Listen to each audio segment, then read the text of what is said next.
The elevator doors slid open with a soft chime, revealing the polished marble lobby of Blackstone Corporate Solutions. Diana Reeves stepped out clutching a worn canvas messenger bag, her cheap polyester blazer a stark contrast to the designer suits flowing around her. Her temporary employee badge hung crooked on a basic lanyard, the kind given to people who weren't expected to stay long. To everyone watching, she was just another struggling temp worker, grateful for any opportunity in Denver's competitive job market. What they couldn't see was the encrypted phone hidden in her bag, or the years of federal training that had taught her to blend seamlessly into any environment. She wasn't here by accident, and she definitely wasn't incompetent. Before we jump back in, tell us where you're tuning in from, and if this story touches you, make sure you're subscribed, because tomorrow, I've saved something extra special for you. Diana's reflection in the elevator's polished steel doors showed exactly what she wanted people to see. A slightly overwhelmed woman in her early 30s, probably from some small town, desperate to make a good impression at her new temporary assignment. Her auburn hair was pulled back in a simple ponytail, her makeup minimal, and her posture suggested someone trying hard not to take up too much space. It was a carefully crafted persona, perfected over months of preparation for this exact moment. The truth was that Special Agent Diana Reeves had spent 8 years with the FBI's Financial Crimes Division, specializing in corporate fraud and money laundering investigations. Before that, she'd served 2 tours in Afghanistan as an Army intelligence officer, where she'd learned that survival often depended on being underestimated. Her academic credentials included a master's degree in forensic accounting and advanced certifications in digital forensics. But today, according to her temporary employment file, she was Diana Ross, a name she'd chosen for its memorable absurdity, with a community college business certificate and a spotty work history filled with short-term retail and administrative positions. The assignment had come through FBI Director Harrison 3 months earlier. Blackstone Corporate Solutions, one of Denver's most prestigious consulting firms, was suspected of facilitating money laundering operations for several criminal organizations. Traditional investigation methods had hit dead ends. The company's security was too sophisticated, their legitimate business operations too complex to easily distinguish from potential criminal activity. They needed someone on the inside, someone who could observe daily operations without raising suspicion. Diana had volunteered immediately. Her background made her perfect for the role. She understood both military discipline and corporate environments. She could analyze financial documents in real time, and most importantly, she had a talent for becoming invisible in plain sight. The Bureau had spent weeks creating her cover identity, establishing a paper trail of mediocre employment and just enough personal details to withstand casual scrutiny. The security guard at the front desk barely glanced up as she approached. "Diana Ross for Blackstone Corporate Solutions," she said, her voice carrying just the right note of nervous uncertainty. "I'm the new temporary administrative assistant." He checked his computer screen with obvious disinterest. 32nd floor. Ask for Victoria Lang in Human Resources. He handed her a visitor's badge without making eye contact. "Elevators are to your right." As the elevator climbed toward the 32nd floor, Diana mentally reviewed her mission parameters. Blackstone employed over 300 people across 5 floors of the downtown tower. The company specialized in financial consulting for high-net-worth individuals and corporations, with particular expertise in international transactions and offshore holdings, exactly the kind of legitimate business that could easily mask money laundering operations.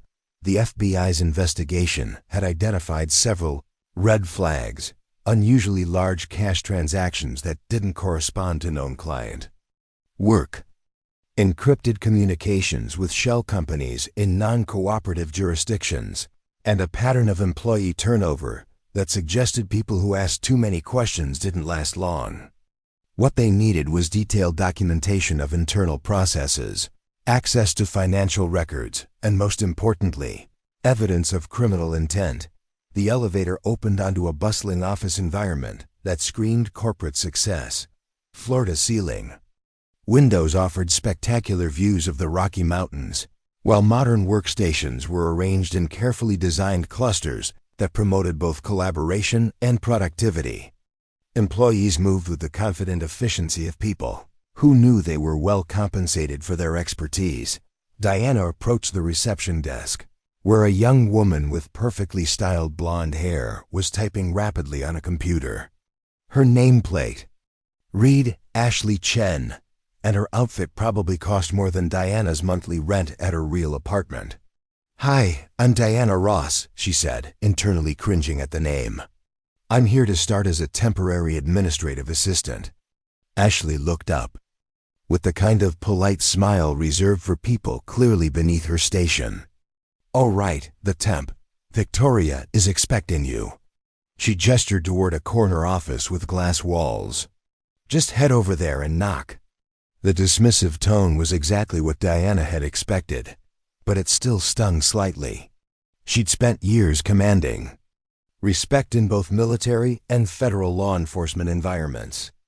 Being treated like an incompetent outsider would take some adjustment, but it was crucial to her cover. Victoria Lang's office reflected the company's expensive tastes: leather furniture, abstract art, and a desk that probably cost more than most people's cars. Victoria herself was a woman in her 40s with sharp features and an even sharper business suit. She looked up from her computer with the expression of someone whose time was valuable and shouldn't be wasted.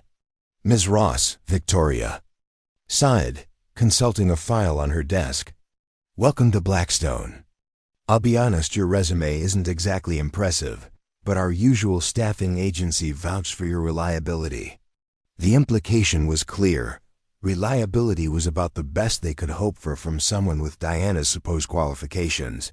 "I'm really grateful for the opportunity," Diana replied, letting a slight tremor creep into her voice. "I promise I'll work hard and learn quickly." Victoria's expression softened slightly, perhaps mistaking nervousness for humility. "You'll be supporting the compliance department, mostly filing, data entry, and basic administrative tasks. Cameron Mitchell heads that department. He's very particular about accuracy and efficiency. Don't give him any reason to complain." She handed Diana a folder containing basic company information, building access procedures, and a list of policies that seemed designed more to limit liability than to actually guide behavior. "Your workstation is in the southeast corner. Ask Ashley to show you where. Your supervisor will brief you on specific responsibilities tomorrow morning."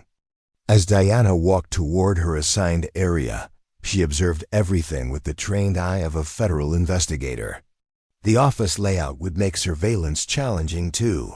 Many private offices and conference rooms where sensitive conversations could occur, but it also meant there would be plenty of opportunities to observe interactions and gather intelligence without attracting attention.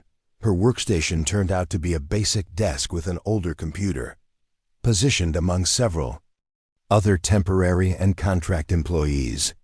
The message was unmistakable. She was part of the disposable workforce, not someone who merited investment or attention from the company's permanent staff. "You must be the new temp," said a voice behind her. Diana turned to see a man in his late 20s with perfectly styled dark hair and an expensive suit that fit like it had been tailored specifically for him. His smile was confident to the point of arrogance, and his handshake was just firm enough to establish dominance without being overtly aggressive. "Derek Stone," he said, introducing himself. "I work in mergers and acquisitions. Let me guess, community college business program. A few years of retail experience, and now you're hoping to work your way up in the corporate world?" The assessment was delivered with casual cruelty, disguised as friendly interest. Diana recognized the type immediately, someone who used their position to make others feel small, probably because their own insecurities ran deep. "Something like that," Diana replied with a self-deprecating smile. Still figuring things out, I guess. Derek's grin widened. Well, don't worry. As long as you can file documents and answer phones without screwing up too badly, you'll probably survive here.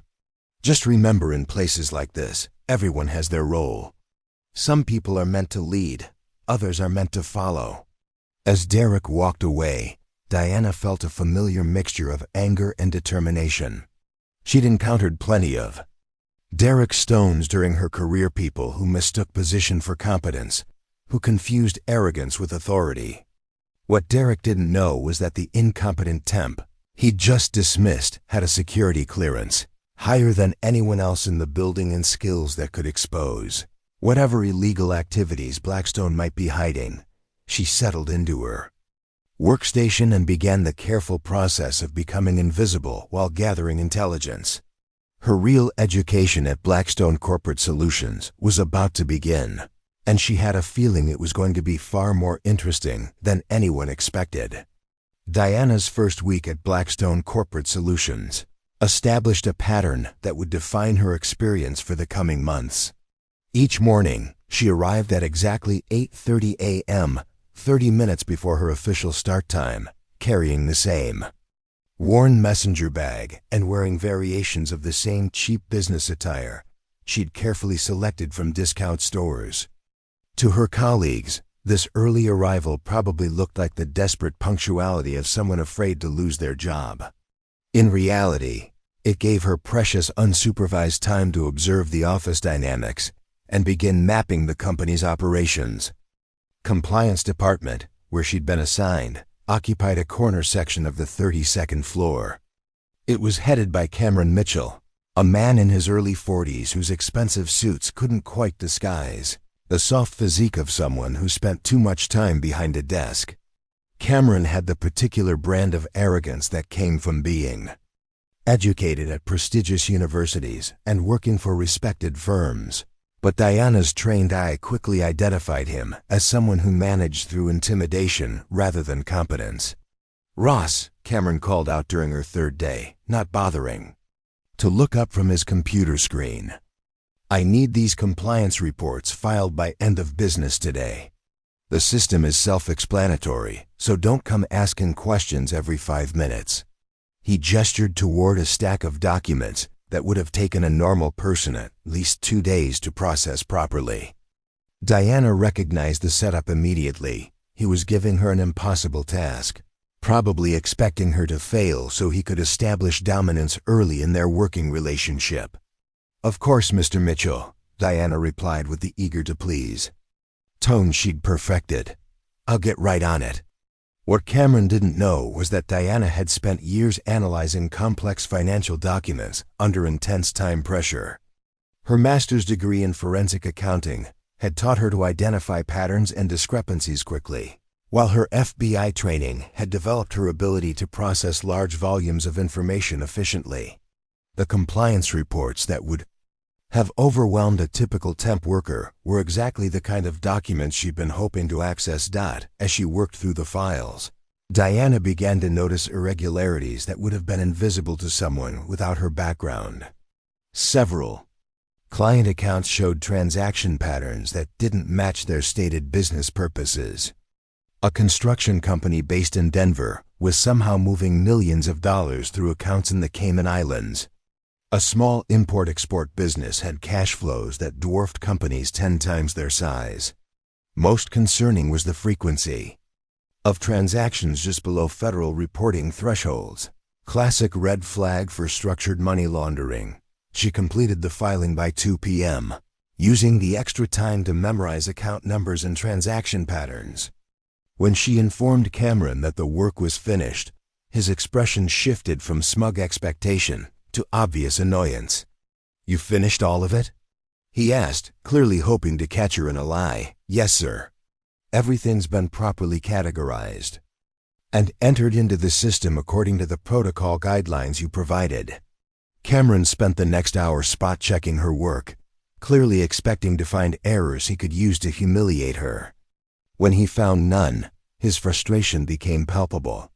"Well," he said finally, "I suppose you can handle basic data entry." Don't let it go to your head. The interaction didn't go unnoticed by Derek Stone, who had been observing from his nearby workstation. As Cameron walked away, Derek approached Diana's desk with his characteristic smirk. "Trying to impress the boss on your first week?" he asked. "That's cute. But you might want to pace yourself. This isn't some small-town office where finishing your work early gets you gold stars." Diana looked up from her computer with what she hoped appeared to be confusion. "I'm sorry, I don't understand. Was I supposed to work slower?" Derek's laugh was condescending. "You really don't get how things work here, do you?" Cameron doesn't want efficiency from Tongue, he wants compliance. You finish too fast, he starts wondering if the work is really that complicated. That makes him look bad. "Oh," Diana said, allowing genuine surprise to creep into her voice. "I didn't realize. I was just trying to be helpful. Here's some free advice from someone who actually understands corporate culture," Derek continued, clearly enjoying his role as mentor to the clueless temp. "Know your place. You're here to do whatever tasks nobody else wants to do, not to show off or make suggestions. The people who matter here have MBAs from schools you couldn't afford to visit, let alone attend." As Derek walked away, clearly satisfied with his lesson in corporate hierarchy, Diana felt the familiar surge of controlled anger that had sustained her through difficult assignments before. She'd dealt with Derek's type in both military and federal environments, people who confused credentials with capability, who used their positions to diminish others rather than achieve actual results. But the interaction had also provided valuable intelligence. Derek's casual mention of the people who matter suggested a clear hierarchy at Blackstone that went beyond the official organizational chart. More importantly, his emphasis on not making suggestions implied that employee input was discouraged, exactly the kind of culture that would allow questionable activities to flourish unchallenged. Later that afternoon, Diana encountered another key player in Blackstone's ecosystem. She was in the break room, heating up the budget-conscious lunch she'd brought from home, when a woman in an impeccably tailored Navy suit entered. The woman's name tag identified her as Jessica Park, Senior Vice President of Client Relations. "You must be the new temp," Jessica said, her tone carrying the kind of polite dismissal that was somehow more cutting than open rudeness. "I'm Jessica Park. I hope you're finding everything you need." "Yes, ma'am," Diana replied. "Everyone's been very welcoming." Jessica's smile was perfectly professional and completely cold. "Wonderful. I'm sure you'll fit right in. Just remember that client confidentiality is absolutely paramount here at Blackstone. I trust you understand the importance of discretion." The question seemed innocent enough, but Diana recognized it as a warning. "Of course, I would never discuss company business outside the office." "I'm glad to hear that," Jessica said. "Sometimes people in temporary positions don't fully appreciate how serious breaches of confidentiality can be." Career-ending, really. After Jessica left, Diana reflected on the interaction. The warning about confidentiality had been delivered with the kind of subtle menace that suggested previous Tong, who asked inconvenient questions, had faced consequences. It was exactly the kind of intimidation tactic that would keep most temporary employees focused on their basic tasks rather than observing broader patterns. That evening, as Diana reviewed her mental notes from the day, she began to see the outline of Blackstone's operational strategy. The company used a combination of legitimate business activities and carefully structured transactions to obscure potential money laundering operations. The intimidating corporate culture ensured that lower-level employees, especially temporary workers, wouldn't ask questions or report suspicious activities. What they hadn't counted on was a federal agent with the training to recognize financial crimes and the suspicious activities. What they hadn't counted on was a federal agent with the training to recognize financial crimes and the suspicious activities. What they hadn't counted on was a federal agent with the training to recognize financial names patients to document them methodically. Diana's cover as an incompetent temp worker was working perfectly, giving her access to documents and conversations that would normally be restricted. As she prepared for her second week at Blackstone, Diana realized that her biggest challenge wouldn't be gathering evidence, it would be maintaining her cover while watching crimes potentially unfold in front of her. Every day brought new examples of the company's arrogance and new opportunities to document their activities. The real investigation was just beginning, and Diana was determined to see it through to the end. By her third week at Blackstone Corporate Solutions, Diana had become a ghost in plain sight. She arrived each morning with the same nervous energy she displayed on her first day, clutching her cheap coffee and settling into her workstation, with the visible relief of someone grateful to have any job at all. Her colleagues had stopped noticing her entirely, which was exactly what she'd hoped for. Invisible people saw everything and were remembered by no one. The systematic dismissal had evolved into something more deliberate and cruel. Cameron Mitchell had developed a routine of assigning her tasks that were either impossibly complex for someone with her supposed qualifications, or mind-numbingly simple work that seemed designed to break her spirit. When she completed the complex assignment successfully, he found reasons to criticize her methods. When she performed the simple tasks efficiently, he accused her of cutting corners. "Ross," Cameron announced during a particularly busy Tuesday morning, his voice carrying across the compliance department, "I need you to reconcile these account statements from our Cayman Islands subsidiary. Should be straightforward data entry for someone with your background." He placed a stack of documents on her desk that would have made an experienced forensic accountant nervous. The statements involved dozens of shell companies, complex currency conversions, and transaction chains that deliberately obscured the movement of funds. It was exactly the kind of work that required advanced understanding of international finance and money laundering techniques. Diana recognized it immediately as a test designed for her to fail spectacularly. What Cameron didn't know was that untangling complex financial webs was exactly what she'd been trained to do at the FBI. More importantly, these documents represented the kind of evidence she'd been hoping to access since the beginning of her assignment. "I'll get started right away, Mr. Mitchell," she said, maintaining her usual tone of eager compliance. As she worked through the statements, Diana felt her pulse quicken. The documents revealed a sophisticated money laundering operation that dwarfed her initial suspicions. Funds were being moved through a network of shell companies in multiple offshore jurisdictions, converted through cryptocurrency exchanges, and eventually laundered back into seemingly legitimate investments in the United States. The amounts involved were staggering, hundreds of millions of dollars flowing through accounts that had no genuine business purpose. She completed the reconciliation in 4 hours, using techniques she'd learned in federal training to track the money flows despite their intentional complexity. But she was careful to make her work appear sloppy and uncertain, adding deliberate minor errors that wouldn't compromise the evidence, but would maintain her cover as an incompetent temp. When she delivered the finished work to Cameron, his expression cycled through surprise, suspicion, and finally annoyance. He'd clearly expected her to admit defeat within the first hour. This looks complete," he said, scanning through her work, "though I'm sure there are errors." "I did my best," Diana replied with just the right note of uncertainty.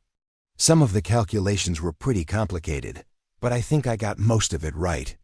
Cameron spent the rest of the afternoon checking her work, clearly hoping to find major mistakes he could use to humiliate her. When he found only the minor errors she deliberately included, his frustration became obvious to everyone in the department. The interaction didn't go unnoticed by Derek Stone, who had appointed himself as the unofficial coordinator of Diana's workplace harassment. As Cameron stalked back to his office, Derek approached her desk with several of his colleagues in tow. Well, Derek said, his voice loud enough to attract attention from nearby workstations. "Looks like our little temp thinks she's some kind of financial genius. Tell me, Diana, where exactly did you learn about offshore accounting? Community college night classes?" His friends laughed appreciatively. One of them, a young analyst named Marcus Webb, joined the mockery. "Maybe she's been watching YouTube tutorials on international finance. That's probably about her speed." Diana forced herself to appear flustered by the attention. "I just followed the forms and tried to match the numbers," she said quietly. "I probably made lots of mistakes." "Oh, I'm sure you did," Derek replied. "The difference is, when real professionals make mistakes on work like this, people lose millions of dollars. That's why companies like Blackstone hire people with actual qualifications, not." He gestured dismissively at her cheap clothing and worn bag. "Whatever this is supposed to be." The cruelty in his voice attracted attention from other employees, but none of them intervened. Diana noticed that several people looked uncomfortable with Derek's behavior, but the corporate culture at Blackstone clearly discouraged challenging someone in his position. As the group walked away, still chuckling about their clever observations, Diana felt the familiar surge of controlled anger that had sustained her through difficult undercover assignments. But she also felt something else, satisfaction. Every cruel comment, every dismissive gesture, every moment of being treated as less than human was being carefully documented in her memory. When the time came for arrests and prosecutions, their behavior would be part of the record. Later that afternoon, Diana encountered the one person at Blackstone who consistently treated her with basic human decency. Anthony Rivera was a maintenance worker in his 50s who had been with the company for over a decade. Unlike the college-educated professionals who dominated Blackstone's corporate culture, Anthony seemed to judge people by their actions rather than their credentials. "How are you holding up?" he asked quietly as he emptied the trash bin near her workstation. "I saw what happened earlier with those guys. Pretty harsh." Diana looked up from her computer, grateful for a friendly voice. "I'm okay. It's not personal. Right? They're just, they come from a different world." Anthony's expression suggested he wasn't buying her attempt to minimize the harassment. "Different world doesn't excuse treating people like garbage. I've been watching how they act around you, and it's not right." He glanced around to make sure they weren't being overheard, then leaned closer. "I've been working maintenance here for 12 years. I see things, hear things. These people aren't as smart as they think they are, and they're definitely not as careful as they should be." Diana felt her pulse quicken. "What do you mean?" "I mean, sometimes I'm cleaning offices late at night, and I hear conversations that don't sound like normal business. Phone calls about moving money around, meetings about avoiding government attention. Makes a person wonder what kind of consulting this company really does." The comment confirmed Diana's suspicions about Blackstone's criminal activities while revealing a potential ally. Anthony clearly suspected that something illegal was happening, but he lacked the knowledge and resources to investigate properly. "That sounds pretty serious," Diana said carefully. "Have you ever thought about reporting it to someone?" Anthony's laugh was bitter. "Report it to who?" "Internal compliance? That's Cameron's department, and he's probably in on whatever's happening. HR? They're more concerned about protecting the company than protecting employees. The police? They'd want evidence I don't have and couldn't get without losing my job." His response illustrated exactly why the FBI's undercover approach was necessary. External investigation had been ineffective because Blackstone's security was too sophisticated, and their legitimate business operations provided perfect cover.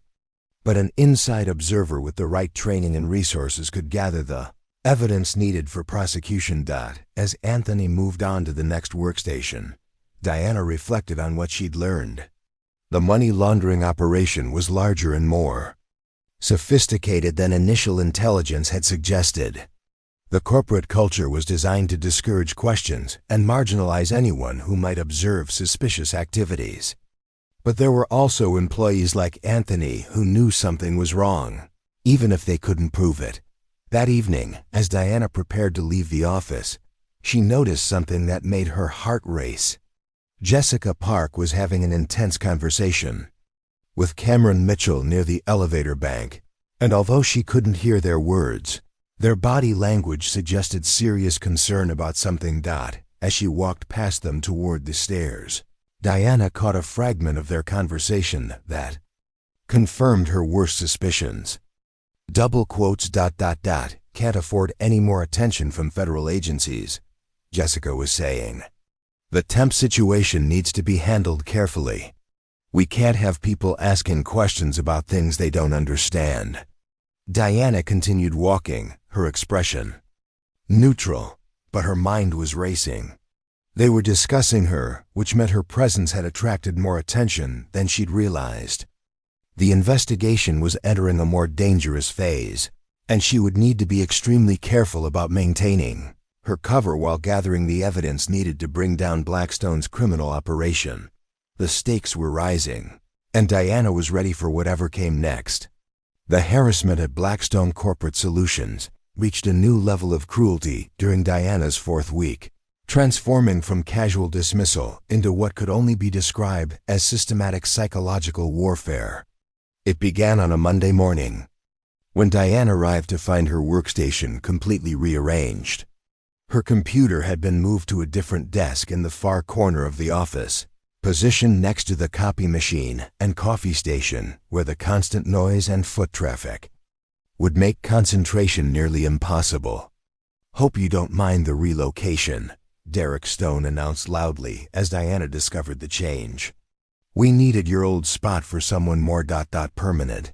This new location should be perfect for someone with your skill set." The implication was crystal clear. She belonged with the office equipment, not among the real professionals. Several employees had gathered to watch her reaction, and Diana could see the mixture of amusement and uncomfortable sympathy on their faces. She forced herself to respond with the kind of defeated acceptance that Derek was clearly hoping for. "Of course, that's fine," she said quietly, beginning to move her few personal belongings to the new location. "I'm just grateful to have a place to work." But the relocation was only the beginning. Cameron Mitchell had apparently decided that subtle intimidation wasn't effective enough, and he began assigning Diana tasks that were designed not just to challenge her capabilities, but to humiliate her publicly when she inevitably failed. "Ross," he announced during the Wednesday morning staff meeting, his voice carrying the particular tone of someone who enjoyed wielding power over others, "I have a special project for you. We need someone to audit the expense reports for our executive team. It requires attention to detail and discretion qualities I'm sure you can handle." He handed her a thick folder containing months of expense documentation from Blackstone's senior leadership. To most people, it would have appeared to be routine administrative work, but Diana recognized it immediately as another test designed for her failure. Executive expense reports typically involved complex reimbursement categories, international travel documentation, and entertainment expenses that required sophisticated understanding of corporate accounting standards. What Cameron didn't realize was that he'd just given her access to documents that could provide crucial evidence about Blackstone's criminal activities. Executive expenses often revealed patterns of behavior that weren't visible in official financial statements, and Diana's forensic accounting background had taught her to identify discrepancies that suggested criminal activity. As she worked through the expense reports, Diana discovered a treasure trove of incriminating evidence. Jessica Park had submitted reimbursement requests for client entertainment that involved private jet flights to known money laundering havens. Cameron himself had expensed multiple trips to cryptocurrency conferences that had no apparent connection to Blackstone's stated business activities. Most damning were the pattern of cash expenses that consistently fell just below federal Reporting thresholds, a classic technique for avoiding government scrutiny, but Diana's discovery of evidence was overshadowed by the escalating harassment from her colleagues. Derek had apparently recruited several other employees to participate in what they seemed to consider an entertaining game of tormenting the incompetent temp worker. "Hey Diana," called out Marcus Webb during Thursday's lunch break, his voice loud enough to attract attention from across the break room. "I was wondering if you could help me understand something. How exactly does someone with your background end up working at a place like Blackstone? I mean, what's your 5-year career plan? Senior copy machine operator?" The laughter that followed was harsh and deliberate. Diana noticed that several employees looked uncomfortable with the cruelty, but none of them spoke up in her defense. The corporate culture at Blackstone clearly discouraged challenging behavior from people in positions of authority. "I'm just trying to learn and improve," Diana replied with the kind of painful earnestness that seemed to encourage more mockery. "Everyone has to start somewhere, right?" "Sure," Derek added, joining the conversation with obvious relish. "But most people start somewhere that matches their capabilities. This isn't exactly an entry-level environment. We work with clients who trust us with millions of dollars.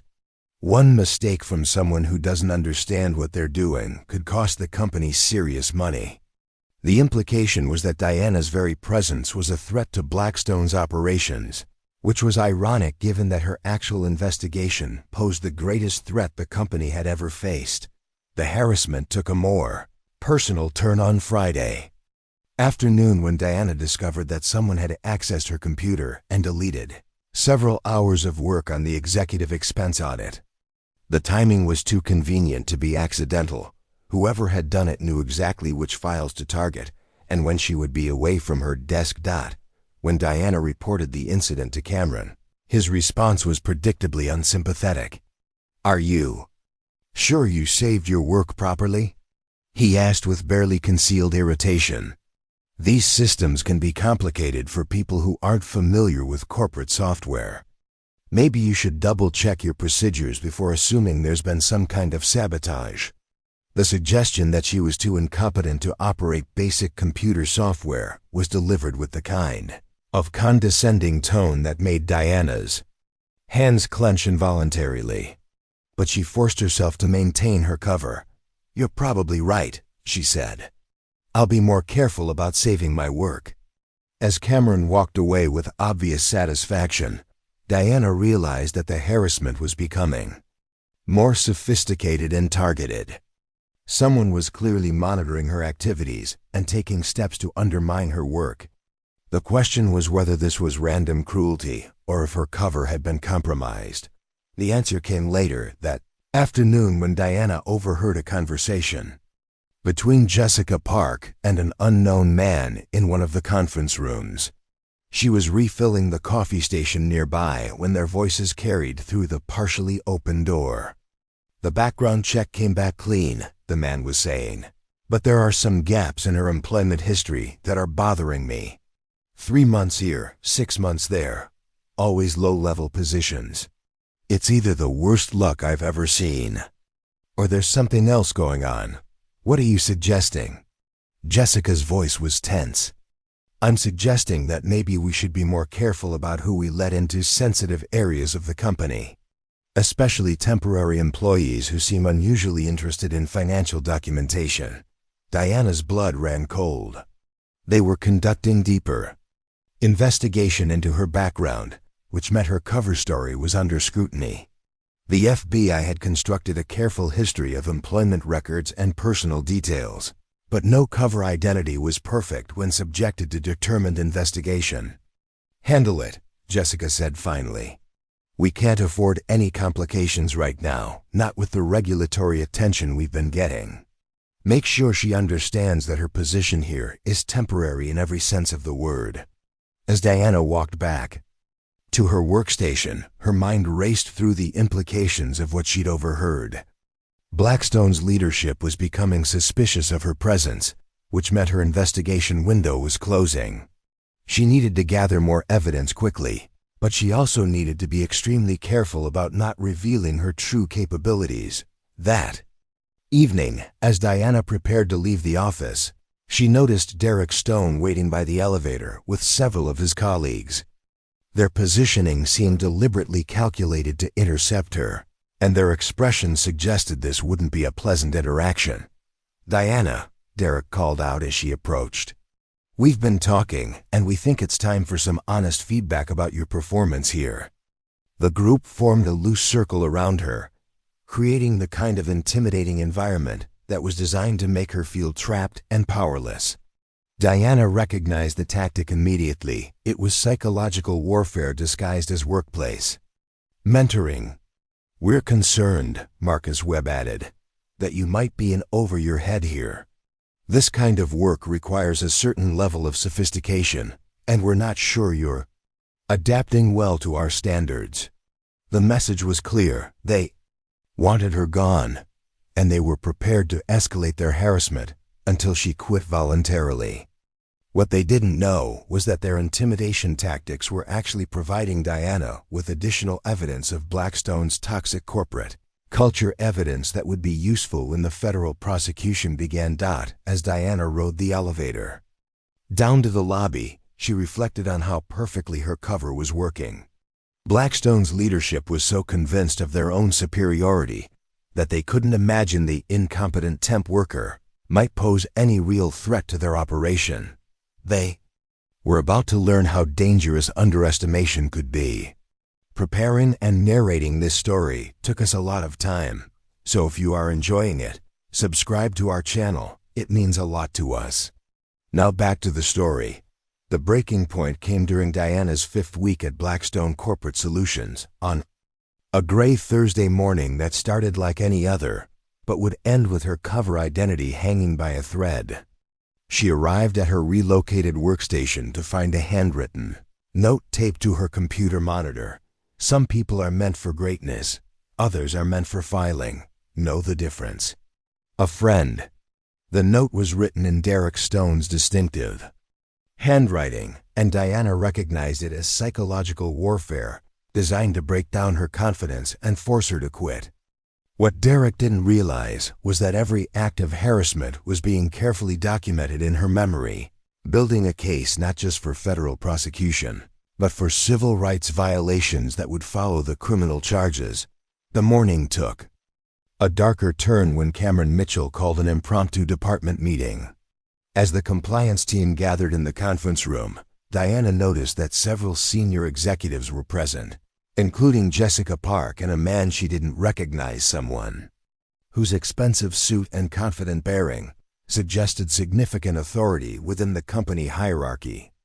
"I want to discuss some concerning issues that have come to my attention," Cameron began, his voice carrying the particular tone of someone preparing to make an example of somebody. "It's been brought to my attention that some members of our team may not be maintaining the level of discretion and professionalism that Blackstone requires." Diana felt her pulse quicken as Cameron's gaze settled on her. The unknown executive was watching her intently, his expression suggesting he was evaluating her reaction to the veiled accusation. Specifically, Cameron continued, "There are questions about whether certain temporary employees fully understand the confidential nature of the work they're handling. Financial documentation, client information, internal procedures, these aren't just numbers on a page. They represent trust relationships that took years to build and could be destroyed by careless handling." The message was unmistakably directed at Diana, and she could see the satisfaction on Derek's face as he watched her squirm under the scrutiny. But beneath her nervous exterior, Diana's FBI training was analyzing every word of Cameron's speech. His emphasis on confidentiality and trust relationships suggested that Blackstone's leadership was genuinely worried about exposure of their criminal activities. "I want to be absolutely clear," the unknown executive spoke for the first time, his voice carrying unmistakable authority. "Any breach of client confidentiality, any unauthorized access to sensitive information, any behavior that threatens Blackstone's reputation or relationships will result in immediate termination and potential legal action. The threat was delivered with the kind of calm menace that Diana had encountered before in her federal career, the voice of someone accustomed to using fear as a management tool. But it also revealed something important. They suspected her of being more than she appeared, but they hadn't yet figured out exactly what. After the meeting, Diana returned to her workstation to find that her computer access had been restricted. She could no longer open files related to executive expenses or international transactions, exactly the documents that contained the most incriminating evidence of money laundering activities. Having some technical difficulties? Derek asked with false concern as he observed her struggling with the limited access. Maybe the IT department decided your clearance level should match your ... qualifications. The restriction was clearly designed to frustrate her and limit her ability to continue the expense audit that had been yielding such valuable evidence. But Diana recognized it as a tactical error. If Blackstone was limiting her access to sensitive documents, it meant they were afraid of what she might find, which confirmed that there was indeed something to find. The harassment escalated throughout the day, with Derek and his associates taking turns making pointed comments about competence, qualifications, and knowing one's place. But the cruelest moment came during the afternoon coffee break when Marcus Webb approached her with what appeared to be genuine concern. "Diana, I've been thinking about our conversation yesterday," he said, his voice carrying false sympathy. "I realize we might have been a little harsh. It's just that we're all concerned about you. This environment is clearly too challenging for someone with your background." Diana looked up from her sandwich, recognizing the setup, but unable to avoid it without breaking character. "What I'm saying is," Marcus continued, "maybe it would be better for everyone if you found a position that was more suitable to your skill level. There's no shame in recognizing when something isn't a good fit." The suggestion that she quit was delivered with the kind of patronizing kindness that was somehow more insulting than outright hostility. But before Diana could respond, Anthony Rivera appeared beside their table. "Excuse me," Anthony said, his voice carrying unusual authority. "Diana, I need your help with something in the maintenance office. It's urgent." The interruption caught Marcus off guard, and Diana gratefully followed Anthony away from the increasingly hostile environment of the break room. As they walked toward the service elevator, Anthony's expression was grim. "We need to talk," he said quietly. "I've been hearing things, and I think you might be in more trouble than you realize." They rode the elevator to the basement level in silence, and Anthony led her to a small office filled with cleaning supplies and maintenance equipment. Once the door was closed, his demeanor changed completely. "Listen carefully," Anthony said, his voice low and urgent. "I don't know who you really are, but I know you're not what you're pretending to be. And I know these people upstairs are dangerous in ways that go way beyond workplace harassment." Diana felt her cover identity cracking under the weight of Anthony's perception. "I don't know what you mean," she said, but her voice lacked conviction. "Sure you do," Anthony replied. "I've been watching you for weeks. The way you handle complex financial documents, the way you ask questions that show real understanding of what's going on here. Either you're the most overqualified temp worker in history, or you're something else entirely." He moved closer, his expression serious. "Last night I was cleaning the executive offices and I overheard Jessica Park on a phone call. She was talking about running a more thorough background check on the new temp you. Something about inconsistencies in your employment history and concerns about federal attention." Diana's blood ran cold. If Blackstone was conducting deeper investigation into her background, her FBI cover story might not withstand scrutiny much longer. "But here's the thing," Anthony continued. "I also heard her mention that they're planning something big for next week. Some kind of major transaction that they're calling the final phase. Whatever these people are really doing here, it's about to reach some kind of conclusion." The information confirmed Diana's worst fears about the timeline of Blackstone's criminal activities. If they were planning a major transaction, it might represent their exit strategy, liquidating their money laundering operation before federal investigators could build a case against them. "Why are you telling me this?" Diana asked, her cover identity finally beginning to crack under the pressure. Anthony studied her face for a long moment. "Because I think you might be the only person here who can stop whatever they're planning. And because I think you already know a lot more about what's really going on than you're letting on." As they stood in the small maintenance office, surrounded by the mundane tools of Anthony's legitimate work, Diana realized that her investigation had reached a critical juncture. Her cover was deteriorating, Blackstone's leadership was becoming suspicious, and their criminal operation was approaching some kind of climax. The next few days would determine whether she could gather enough evidence to bring down the money laundering network, or whether her mission would end in failure and potentially danger. The stakes had never been higher, and time was running out. The crisis that would ultimately expose Diana's true identity began at 6:47 a.m. on a Friday morning, when her encrypted FBI communication device vibrated with an urgent message that made her blood run cold. The message was brief but devastating. "Blackstone accelerating timeline. Major transaction scheduled today. All evidence suggests final liquidation of operation. Maintain cover at all costs." Diana stared at the screen in her small apartment, her mind racing through the implications. Intelligence suggested that Blackstone was moving up their exit strategy by days, possibly weeks.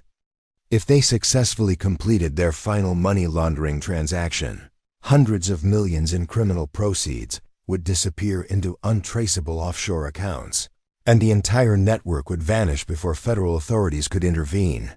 She arrived at Blackstone Corporate Solutions that morning with a sense of urgency that she struggled to hide beneath her usual facade of nervous incompetence. The office atmosphere felt different. There was an electric tension in the air, hushed conversations between senior executives, and an unusual number of private meetings being conducted behind closed doors. Cameron Mitchell was waiting at her workstation when she arrived, his expression more serious than she'd ever seen it. "Ross," he said without preamble, "I have a special assignment for you today.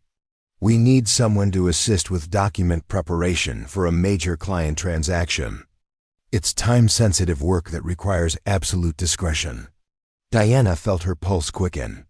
This was exactly the kind of opportunity she'd been waiting for: direct access to the documents that would prove Blackstone's criminal activities. But it was also incredibly dangerous. If her cover was blown while handling the most sensitive evidence, the consequences could be fatal. "Of course, Mr. Mitchell," she replied with her usual eager compliance. "What kind of documents?" Cameron handed her a thick folder sealed with multiple security tags. "Transfer authorizations, account verification forms, regulatory compliance, documentation. Everything needs to be prepared according to very specific procedures, and there can be absolutely no errors." The weight of the folder in her hands felt significant beyond its physical mass.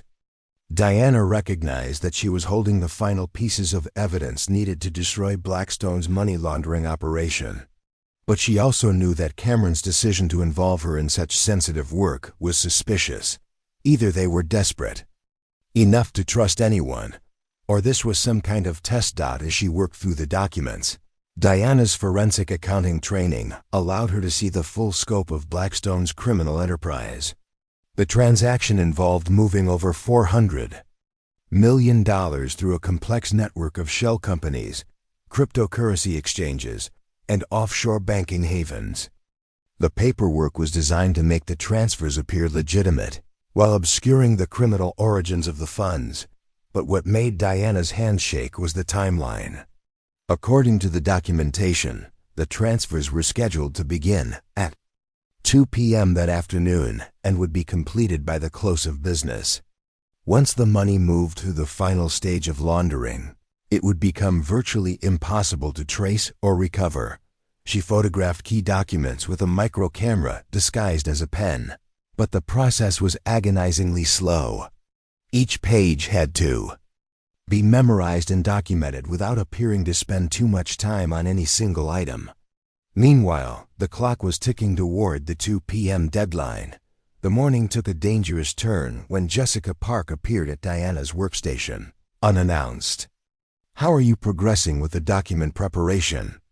Jessica asked, her voice carrying an edge that suggested this was more than casual interest. "I'm about halfway through," Diana replied, trying to project the right combination of diligence and confusion. "Some of the forms are pretty complicated, but I'm doing my best to follow the procedures exactly." Jessica's smile was cold and calculating. "I'm sure you are. You know, Diana, I've been thinking about our conversation regarding discretion and confidentiality.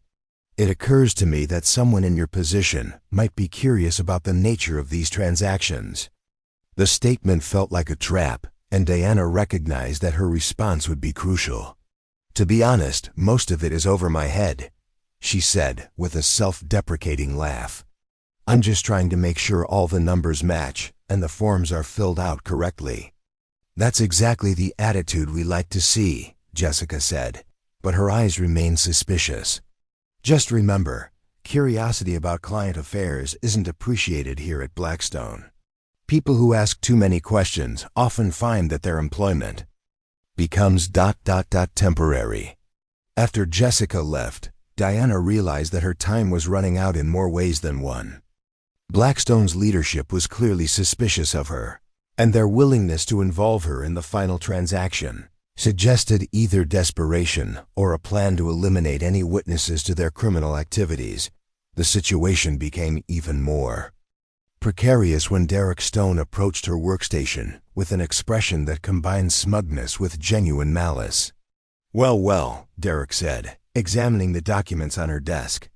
"Looks like they've finally found work that matches your capabilities, mindless clerical tasks with no room for independent thinking." His comment attracted attention from nearby employees, and Diana noticed that several of them were watching the interaction with the kind of anticipation that suggested something unpleasant was about to happen. "I heard an interesting rumor about you, Diana," Derek continued, his voice loud enough to be heard across the department. "Someone mentioned that you've been asking a lot of questions about company procedures lately. Asking questions about things that aren't really any of your business." Diana felt her cover identity slipping as Derek's accusation drew more attention. "I was just trying to understand my assignments better," she said, but her voice sounded weak even to her own ears. "Were you?" Derek's smile was predatory. "Because it seems to me like someone with your background wouldn't normally be so curious about complex financial transactions, unless there was some specific reason for that curiosity." The implication hung in the air like a threat. Diana could see that other employees were beginning to whisper among themselves, and she realized that Derek was systematically dismantling her cover story in front of witnesses. But before the confrontation could escalate further, the office was suddenly filled with the harsh sound of emergency alarms. Red lights began flashing throughout the building, and an automated voice announced, "Attention all personnel, this is a security alert. All employees must remain at their workstations until further notice." The alarm transformed the office atmosphere from tense suspicion to genuine panic. Employees abandoned their conversations and scrambled to understand what was happening. Through the floor-to-ceiling windows, Diana could see police vehicles surrounding the building and federal agents in tactical gear taking positions at every exit. Cameron Mitchell emerged from his office, his face pale with shock and fear. "Everyone, stay calm," he announced, but his voice betrayed his own panic. "This is probably just a routine security exercise." But Diana knew it wasn't routine. Somehow, federal authorities had discovered Blackstone's planned final transaction and were moving to prevent the money laundering operation from reaching completion. The question was whether they had arrived in time to stop the transfers, and whether Diana's cover would survive the federal raid that was obviously about to begin. As chaos erupted around her, Diana realized that her months of careful investigation were about to reach their dramatic conclusion. The emergency that was unfolding would either vindicate her mission or expose her identity in the most dangerous possible circumstances. The final confrontation between law enforcement and Blackstone's criminal enterprise was beginning, and Diana was trapped in the middle of it with her true identity still hidden from everyone around her. Everything she had worked for was about to be decided in the next few hours. The federal agents breached Blackstone Corporate Solutions' main entrance at exactly 1:47 p.m., 13 minutes before the scheduled completion of the largest money laundering transaction in the company's criminal history. Diana watched through the floor-to-ceiling windows as tactical teams in FBI windbreakers swarmed the building's perimeter, their coordinated movements suggesting months of careful planning. Inside the office, panic had replaced the morning's tense professionalism. Employees abandoned their workstations and clustered in confused groups, their voices creating a buzz of nervous speculation about what was happening. Senior executives huddled in emergency conferences, their faces displaying the particular pallor that came from watching carefully constructed criminal enterprises collapse in real time. "Attention Blackstone personnel," a voice boomed through the building's intercom system. "This is the Federal Bureau of Investigation. All employees must remain in their current locations. Do not attempt to access computers. Destroy documents or leave the premises." The announcement sent shockwaves through the office. Derek Stone, who had been in the middle of his calculated attack on Diana's cover story, now stood frozen with his mouth open, apparently unable to process the dramatic shift in circumstances. Cameron Mitchell had gone completely white, and Jessica Park was frantically typing on her phone, probably trying to warn co-conspirators who were beyond the reach of the federal raid. Diana felt a strange mixture of relief and terror. The FBI's intervention meant that Blackstone's final money laundering transaction would be stopped, but it also meant that her carefully maintained cover was about to be blown in the most dramatic way possible. She needed to find a way to maintain her false identity until she could safely reveal herself to the federal agents. But the situation spiraled beyond her control when Cameron Mitchell, clearly desperate to salvage something from the collapsing criminal operation, pointed directly at her workstation. "That temp worker has been handling sensitive documents all morning," he announced loudly, his voice carrying across the chaos-filled office. "She's been asking suspicious questions and showing unusual interest in confidential client information. Someone should check what she's been doing with those files." Diana felt every eye in the department turn toward her as Cameron's accusation hung in the air. She realized that her months of careful investigation were about to be derailed by a desperate criminal's attempt to deflect attention from his own activities. Derek Stone, apparently seeing an opportunity to finally destroy the temp worker who had somehow survived his systematic harassment, stepped forward with renewed confidence. "That's right," Derek said, his voice gaining strength as he sensed support from Cameron. "We've all noticed that Diana has been acting suspiciously since she started here. Always asking questions about procedures she shouldn't understand, completing complex work that should be beyond her qualifications." More employees began nodding in agreement, and Diana realized that her competence, the very thing that had made her investigation successful, was now being used as evidence against her. The irony would have been amusing if the situation hadn't been so dangerous. "I think we should search her belongings," Marcus Webb added, joining the impromptu inquisition. "If she's some kind of industrial spy or something, she might be carrying evidence."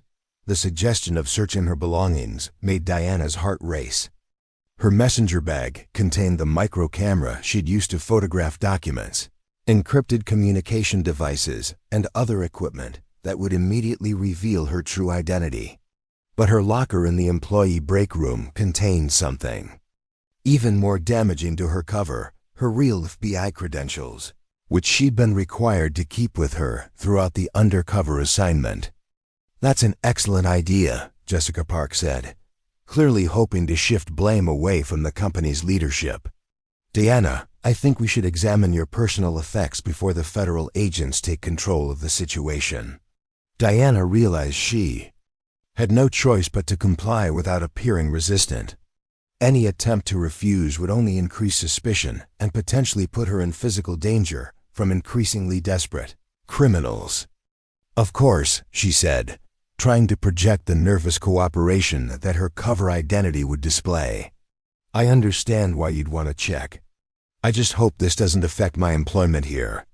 The comment drew bitter laughter from several employees, who clearly believed that employment concerns were the least of her problems. As the group moved toward the employee break room, Diana's mind raced through possible scenarios for surviving the next few minutes with her cover intact. The break room felt cramped and hostile as more than a dozen Blackstone employees crowded around Diana's assigned locker. She could see Anthony Rivera standing near the back of the group, his expression grim with concern for what was about to unfold. "Open it," Cameron commanded, his voice carrying the authority of someone who believed he was about to expose a threat to his criminal operation. Diana approached her locker with deliberate slowness, hoping that federal agents would arrive before the search revealed her true identity. But she could hear gunfire and shouting from other floors of the building, suggesting that the FBI was encountering resistance from security personnel or other company employees. She entered her combination with trembling fingers, not from fear, but from the adrenaline rush that came from knowing her months of careful investigation were about to reach their dramatic conclusion. The locker door swung open to reveal her few personal belongings, a spare jacket, some snacks, and a small leather folder that contained her FBI credentials. "What's that folder?" Derek asked immediately, pointing at the item that Diana had hoped would remain unnoticed. "Just personal papers," Diana replied, but her voice lacked conviction. She could see that several employees had noticed her hesitation. "Let's see them," Jessica Park demanded, reaching for the folder before Diana could react. In the struggle that followed, the leather folder slipped from both their hands and fell to the floor. The impact caused it to spring open, spilling its contents across the break room tile. Diana watched in slow motion as her FBI credentials, complete with badge and federal identification, scattered at the feet of her shocked colleagues. The silence that followed was absolute. More than a dozen Blackstone employees stared at the gleaming FBI badge and official documentation that identified Diana not as an incompetent temp worker, but as Special Agent Diana Reeves of the Federal Bureau of Investigation's Financial Crimes Division. Derek Stone was the first to find his voice, though it came out as barely a whisper. "You single quotes your FBI?" Diana straightened slowly, her posture changing as she abandoned the submissive body language that had been part of her cover for months. When she spoke, her voice carried the authority and confidence that she'd been suppressing since her first day at Blackstone. "Special Agent Diana Reeves," she said clearly, looking directly at Cameron Mitchell. "And you're all under arrest for conspiracy to commit money laundering, wire fraud, and violation of federal banking regulations." Transformation was so complete and dramatic that several employees actually stepped backward. The nervous, incompetent temp worker they'd been tormenting for months had vanished, replaced by a federal law enforcement officer whose presence suddenly explained everything they'd observed but failed to understand. Cameron Mitchell's face had gone from pale to ashen. This is impossible. Your background check, your employment history, was created by the Federal Bureau of Investigation," Diana replied, "along with every other aspect of my cover identity. I've been documenting your criminal activities for the past 5 weeks, and I have enough evidence to ensure that every person involved in this money laundering operation spends the next decade in federal prison." As the reality of their situation sank in, Diana could see the mixture of shock, fear, and dawning comprehension on the faces around her. The federal raid, her unusual competence, her persistent questions about company procedures, everything suddenly made sense. The incompetent temp worker had been the most dangerous person in the building all along. The break room remained frozen in stunned silence for several long seconds after Diana's revelation. The FBI badge glinted under the fluorescent lights like an accusation, and the official federal identification documents scattered on the floor seemed to rewrite everything that Blackstone's employees thought they knew about the previous 5 weeks. Derek Stone was the first to break the silence, his voice cracking with disbelief. "You've been lying to us this entire time? Everything about you was fake?" Diana picked up her credentials with the deliberate movements of someone who no longer needed to hide her capabilities. "My mission was to investigate suspected money laundering activities at Blackstone Corporate Solutions. Your treatment of ME, while personally unpleasant, was never the primary focus of the investigation." She straightened to her full height, and the change in her demeanor was so complete that several employees actually took unconscious steps backward. The nervous, submissive temp worker had vanished entirely, replaced by a federal law enforcement officer whose presence suddenly made sense of months of confusing observations. "Everything you witnessed," Diana continued, "every question I asked, every task I completed, was part of a comprehensive investigation into this company's criminal activities. And thanks to your leadership's arrogance and your collective willingness to underestimate someone based on appearances, I was able to gather enough evidence to dismantle the entire operation." Cameron Mitchell, whose face had cycled through pale shock to ashen terror, finally found his voice. What evidence? What do you think you've discovered?" Diana's smile was cold and professional. "Over the past 5 weeks, I've documented a sophisticated money laundering network that has processed approximately $800 million in criminal proceeds through offshore shell companies, cryptocurrency exchanges, and fraudulent investment vehicles."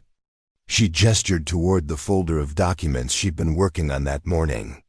Today's transaction alone involved $400 million that was scheduled to disappear into untraceable accounts by 3 p.m., the regulatory compliance forms you had me prepare were actually structured to avoid federal reporting requirements while facilitating the largest single money laundering transaction in this company's history. The room buzzed with shocked whispers as the scope of Diana's knowledge became clear. Employees who had dismissed her as incompetent were now realizing that she had understood their business better than most of them did. "Furthermore," Diana continued, "I've documented systematic violations of federal banking regulations, wire fraud involving multiple jurisdictions, and conspiracy charges that will apply to every employee who knowingly participated in the scheme." Jessica Park, who had been silent since the revelation, finally spoke up. "You can't prove criminal intent. Most of our employees had no idea what the real purpose of these transactions was." Diana's expression suggested she had been expecting this defense. "Actually, I can prove criminal intent quite easily. You see, part of my investigation involved documenting not just the financial crimes, but the corporate culture that enabled them." She looked directly at Derek Stone. "For example, Derek, your systematic harassment of me was designed to ensure that I wouldn't ask questions about company procedures. But it also demonstrated that Blackstone has a deliberate policy of intimidating employees who might observe suspicious activities." Derek's confident smirk had completely disappeared, replaced by the dawning realization that his cruelty might have legal consequences beyond simple workplace harassment. "Jessica," Diana continued, "your repeated warnings about confidentiality weren't just protecting legitimate business interests. They were threats designed to prevent employees from reporting criminal activities to federal authorities. That's obstruction of justice, which carries a sentence of up to 5 years in federal prison." The sound of heavy footsteps in the hallway announced the arrival of federal agents. And Diana felt a surge of relief as her FBI colleagues finally reached her location. The break room door burst open to reveal Agent Kevin Murphy, Diana's longtime partner in the Financial Crimes Division, followed by a team of agents in tactical gear. "Agent Reeves," Kevin said with obvious relief. "We were worried when we couldn't locate you immediately. Are you secure?" "I'm fine," Diana replied, gesturing toward the group of shocked Blackstone employees. "I was just explaining to my former colleagues the scope of what we've uncovered here." Kevin's gaze swept across the faces in the room, lingering on Cameron Mitchell and Jessica Park. "Cameron Mitchell and Jessica Park, you're under arrest for conspiracy to commit money laundering, wire fraud, and violation of federal banking regulations." He began reading their Miranda rights as other agents moved to restrain them. The transformation in the room's dynamics was complete and jarring. Cameron and Jessica, who had wielded absolute authority over Diana just minutes earlier, were now handcuffed and being led away by federal agents. The psychological whiplash was visible on every face in the room. "What about the rest of us?" Marcus Webb asked, his voice barely above a whisper. "We didn't know. I mean, we weren't involved in the actual criminal activities." Diana studied his face, seeing genuine fear mixed with dawning comprehension. "That will depend on what the evidence reveals about your level of knowledge and participation. But I will say this, your willingness to participate in systematic workplace harassment, your eagerness to humiliate someone you perceived as vulnerable, those actions will be part of the record." Anthony Rivera, who had been watching the proceedings with a mixture of satisfaction and concern, stepped forward. "Agent Reeves, I want you to know that some of us suspected something wasn't right about this company. I tried to warn you because I could tell you were different from what you were pretending to be." Diana's expression softened as she looked at the man who had been her only ally during the most difficult weeks of the investigation. "Anthony, your warnings and support meant more than you know. You're also the only person here who treated me with basic human decency, regardless of what you thought my qualifications were." The comment hung in the air as an indictment of everyone else's behavior. Derek Stone, in particular, looked like he wanted to disappear entirely as he realized that his months of cruelty had been directed at a federal law enforcement officer who now had the power to influence his legal fate. "The irony," Diana said, addressing the group as agents continued to secure the scene, "is that your assumptions about my incompetence made this investigation far more successful than it would have been otherwise. You gave me access to sensitive documents because you didn't think I was capable of understanding them. You discussed criminal activities in front of me because you didn't consider me important enough to notice. You excluded me from your inner circle while simultaneously forcing me to handle the evidence that will convict you." As more FBI agents arrived to begin the systematic documentation of evidence, Diana reflected on the bizarre journey of the past 5 weeks. She had come to Blackstone expecting to document financial crimes, but she had also uncovered something equally disturbing about human nature and corporate culture. The investigation was essentially complete, but the personal reckoning for everyone involved was just beginning. For the first time since her arrival at Blackstone, Diana was exactly who she appeared to be, and that terrified everyone who had underestimated her. The Blackstone Corporate Solutions building had been transformed into a crime scene within hours of the FBI raid. What had once been Denver's most prestigious consulting firm was now crawling with federal agents, forensic accountants, and digital forensic specialists methodically dismantling one of the largest money laundering operations in Colorado's history. Diana stood in Cameron Mitchell's former office, watching as FBI technicians cataloged evidence with the same precision she had used during her undercover investigation. Through the floor-to-ceiling windows, she could see news vans gathering in the street below, their satellite dishes raised like mechanical flowers seeking the sun of breaking news coverage. "Agent Reeves," Director Harrison's voice carried across the office as he approached with a satisfaction that spoke to months of careful planning finally reaching fruition. I wanted to personally congratulate you on what may be the most successful undercover financial crimes investigation in Bureau history. Diana turned from the window, her posture reflecting the confidence and authority she'd been forced to suppress. For 5 weeks. Thank you, Director. Though I have to admit, the success was largely due to their own arrogance. They made it remarkably easy to gather evidence by consistently underestimating what I was capable of. Director Harrison's chuckle was grim. Sometimes the best investigations succeed because criminals defeat themselves.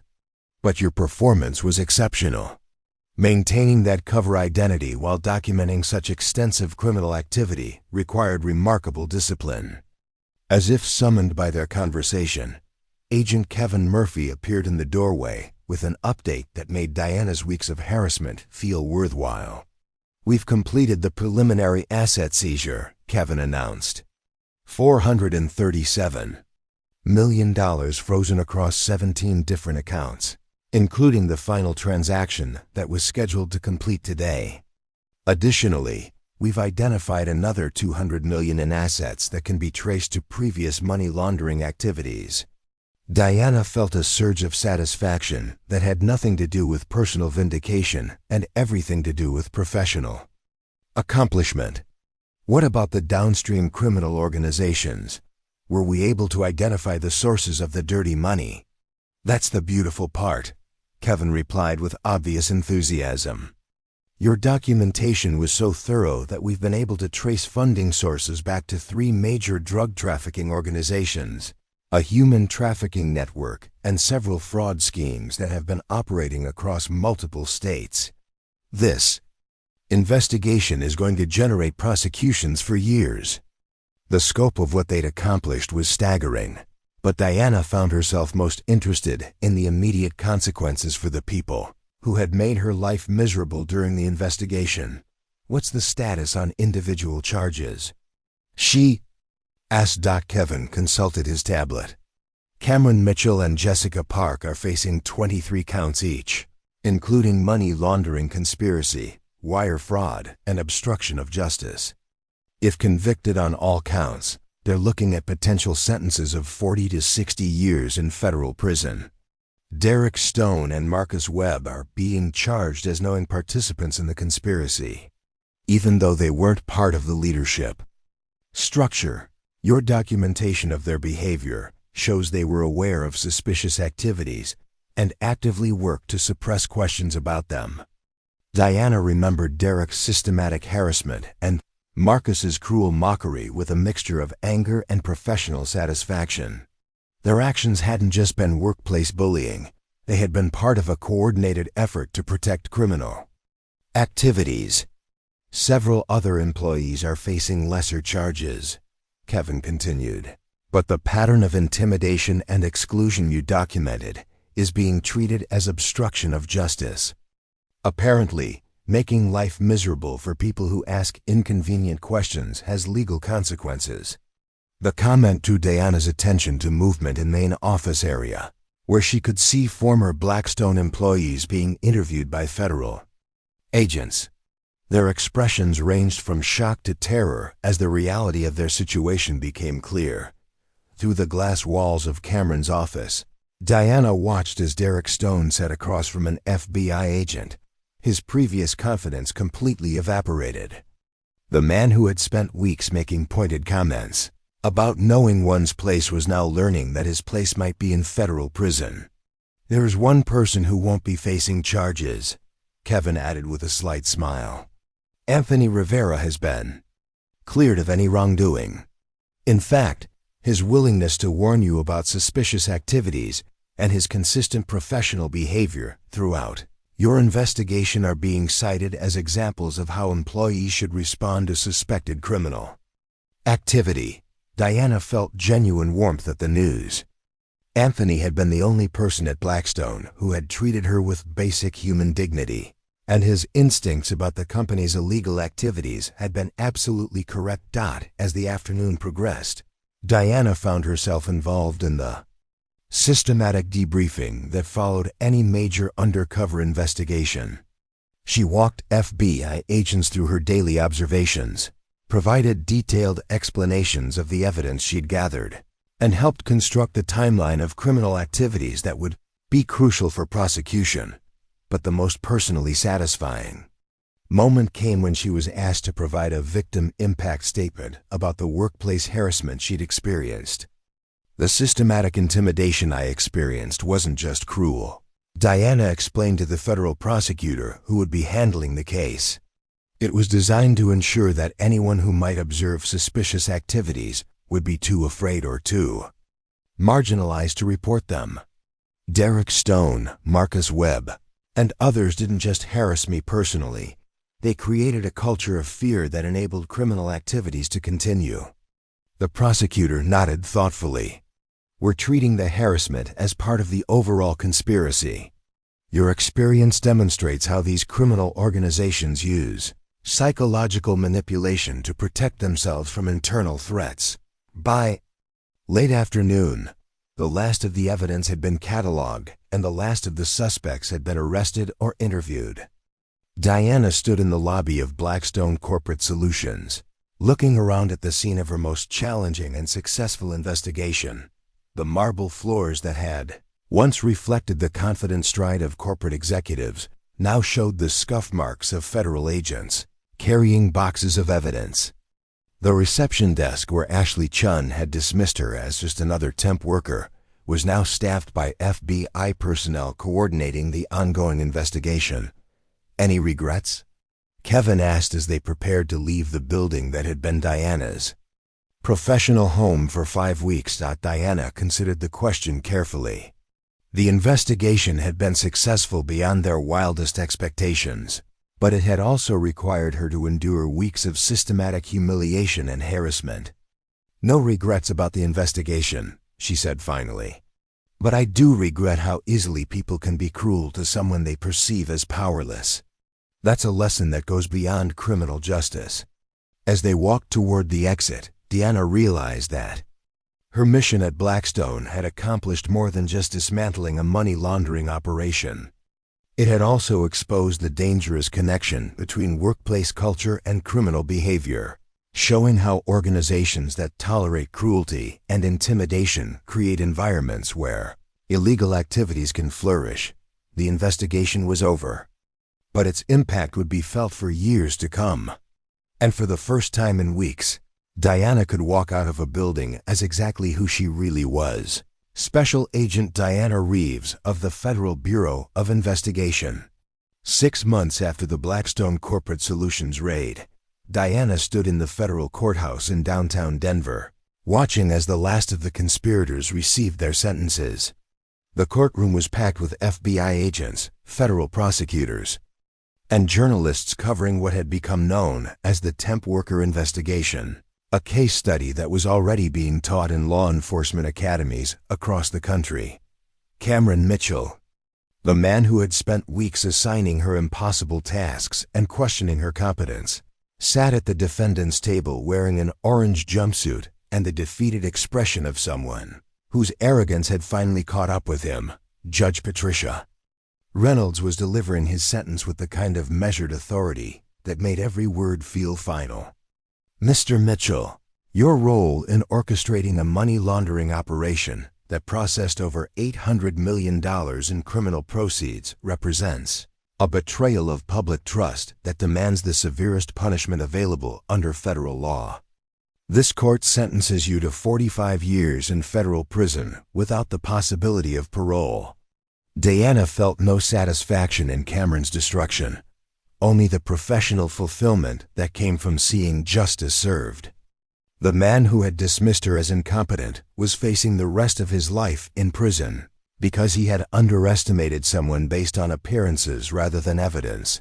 Jessica Park received a similar sentence, while Derek Stone and Marcus Webb, the architects of Diana's daily humiliation, were each sentenced to 12 years for their roles in the conspiracy. The judge had been particularly harsh about their behavior, noting that workplace harassment designed to suppress reporting of criminal activities warranted enhanced penalties. The systematic intimidation documented by the undercover agent in this case, Judge Reynolds had said during Derek's sentencing, represents a particularly insidious form of obstruction of justice. Your actions didn't just harm an individual, they protected criminal activities that funded drug trafficking, human trafficking, and fraud schemes that destroyed countless lives. After the final sentencing, Deanna walked down the courthouse steps into the crisp autumn air, reflecting on the strange journey that had brought her to this moment. Agent Kevin Murphy fell into step beside her, carrying a folder containing commendations and transfer orders that would shape the next phase of her career. "So," Kevin said with a smile, "ready for your next assignment? The Bureau has requests from 6 different field offices who want the agent who took down Blackstone." Deanna considered the question as they walked toward their FBI vehicle. "What are the options?" "Well, there's a hedge fund in Miami that's suspected of laundering money for South American cartels. A tech company in Seattle that might be facilitating cryptocurrency fraud. Or," Kevin's grin widened, "a prestigious law firm in Manhattan where junior associates have been reporting suspicious client activities and then mysteriously losing their jobs." The pattern was depressingly familiar. Criminal organizations using workplace culture and psychological intimidation to protect their illegal activities. Diana's success at Blackstone had apparently identified an investigative approach that could be applied to similar cases across the country. "The Manhattan case," Diana said without hesitation. "If they're targeting whistleblowers, someone needs to document the systematic retaliation." As they drove through downtown Denver, Diana's thoughts turned to the personal transformation she'd experienced during the Blackstone investigation. She had started the assignment expecting to document financial crimes, but she had also learned something profound about human nature and the danger of assumptions. Her phone buzzed with a text message that made her smile genuinely for the first time in weeks. It was from Anthony Rivera, who had parlayed his cooperation with the FBI investigation into a job with a legitimate security firm that specialized in corporate compliance. "Saw the news about the final sentencing," Anthony's message read. "Hope you're doing well.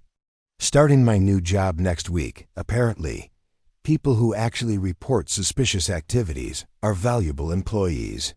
Who knew? Thanks for showing me that doing the right thing sometimes works out." Deanna typed back a quick response, congratulating him on the new position. Anthony's story was the one genuinely positive outcome of the entire Blackstone experience, proof that integrity and decency could still be rewarded, even in environments designed to discourage them. That evening, Diana sat in her apartment reviewing the case files for her next assignment. The Manhattan law firm investigation would present new challenges, but it would also give her another opportunity to expose the connection between workplace abuse and criminal activity. As she prepared for another round of careful identity construction and methodical evidence gathering, Diana reflected on what she'd learned during her weeks as the incompetent temp worker at Blackstone Corporate Solutions. The most dangerous criminals weren't necessarily the most obviously threatening ones. Sometimes they were the people who used their positions of authority to create cultures where questions weren't asked, where competence was judged by appearance rather than substance, and where anyone who didn't fit their narrow definitions of belonging was marginalized into silence. Derek Stone's systematic harassment hadn't just been workplace bullying. It had been a defense mechanism designed to protect criminal activities. Cameron Mitchell's dismissive treatment of her observations hadn't just been arrogance. It had been a calculated strategy to prevent scrutiny of illegal operations. But Diana had also learned something hopeful about the power of patience and careful observation. By accepting their underestimation rather than fighting it, she had gained access to evidence and insights that would have been impossible to obtain through traditional investigative methods. The incompetent temp worker had been the perfect cover identity because it made her invisible, while giving her access to the very documents and conversations that revealed the scope of criminal activities. Their arrogance had become their weakness, and their assumptions had become the tools of their own destruction. As Diana closed the case files and prepared for bed, she thought about tomorrow's departure for New York and the beginning of another investigation. Somewhere in Manhattan, another group of criminals was probably convinced that their illegal activities were protected by their sophistication, their connections, and their ability to intimidate anyone who might threaten them. They had no idea what was coming. In a few weeks, a new temporary employee would arrive at their law firm, someone unremarkable, someone forgettable, someone they would dismiss as beneath their notice. She would ask simple questions, handle routine documents, and observe daily operations with the kind of attention to detail that most people would never suspect. And eventually, when the evidence was complete and the federal arrests began, they would learn the same lesson that Blackstone Corporate Solutions had learned. Sometimes the most dangerous person in the room is the one you never bother to notice. Diana smiled as she turned off the lights. The work was challenging, the stakes were high, and the personal cost could be severe. But there was something deeply satisfying about using criminals' own prejudices and assumptions against them. Tomorrow would bring new challenges, new identities, and new opportunities to prove that underestimation could be the greatest advantage of all. The temp worker investigation was over, but Special Agent Diana Reeves was just getting started. Up next, you've got 2 more standout stories right on your screen. If this one hit the mark, you won't want to pass these up. Just click and check them out. And don't forget to subscribe and turn on the notification bell so you don't miss any upload from us.